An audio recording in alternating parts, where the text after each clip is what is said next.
और बौद्ध धर्म के सिद्धांत अहिंसा। जैन धर्म सभी जीवों के प्रति अहिंसा पर जोर देता है। बौद्ध धर्म सभी प्राणियों के प्रति अहिंसा और क्रूरता सिखाता है। सिद्धांत आत्म संयम। जैन धर्म आत्मनियंत्रण और अनुशासन पर ध्यान केंद्रित करता है। बौद्ध धर्म नैतिक व्यवहार की खेती पर जोर देता है। सिद्धांत गैर अनुल्लंघन। जैन धर्म भौतिक संपत्ति के प्रति अनासक्ति को प्रोत्साहित करता है। बौद्ध धर्म इच्छा और प्रेरणा से वैराग को प्रोत्साहित करता है। सिद्धांत कर्म।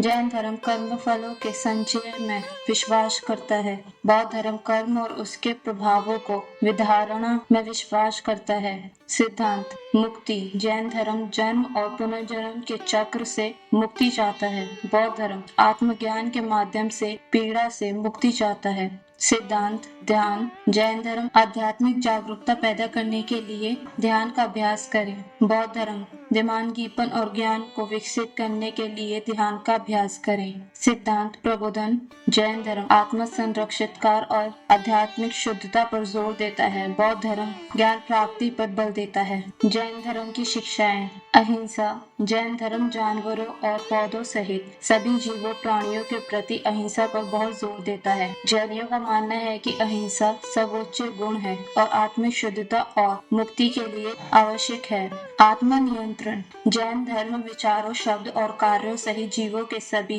पहलुओं में आत्मनियंत्रण और अनुशासन के अभ्यास को प्रोत्साहित करता है। अंतिम लक्ष्य आध्यात्मिक शुद्धता और जन्म और पुनर्जन्म के चक्र से मुक्ति प्राप्त करना है। अनासंगति। जैन धर्म भौतिक संपत्ति और इच्छाओं के प्रति अनासंगति के महत्व पर जोर देता है। जैनियों का मानना है अनासंगति लालच की ओर ले जाती है जो नकारात्मक कर्म का सूत्र है। कर्म। जैन किसी के कार्य विचारों और इरादों के आधार पर कर्म के संचय में विश्वास करते हैं। अच्छे कर्मों का परिणाम सकारात्मक कर्म होता है जबकि बुरे कर्मों का परिणाम नकारात्मक कर्म होता है। मुक्त। जैन धर्म का अंतिम लक्ष्य जन्म और पुनर्जन्म के चक्र से मुक्त प्राप्त करना है और आध्यात्मिक शुद्धता प्राप्त करना है। जैनियों का मानना है कि यह अहिंसा आत्मनियंत्रण और अनासंगति के अभ्यास के माध्यम से प्राप्त किया जा सकता है। बौद्ध धर्म की शिक्षाएं 4 आर्य सत्य। सभी जीवन दुख से चिहित है और दुखों को दूर करने का तीसरा तरीका 4 आर्य सत्यों का पालन करना है। ये सत्य और दुख का सत्य, दुख के कारण का सत्य, दुख निरोध का सत्य और दुख निरोध के मार्ग का सत्य। अष्टांगिक मार्ग। बौद्ध धर्म 8 गुना पद को पीड़ा से मुक्ति प्राप्त करने के साधन के रूप में सिखाता है।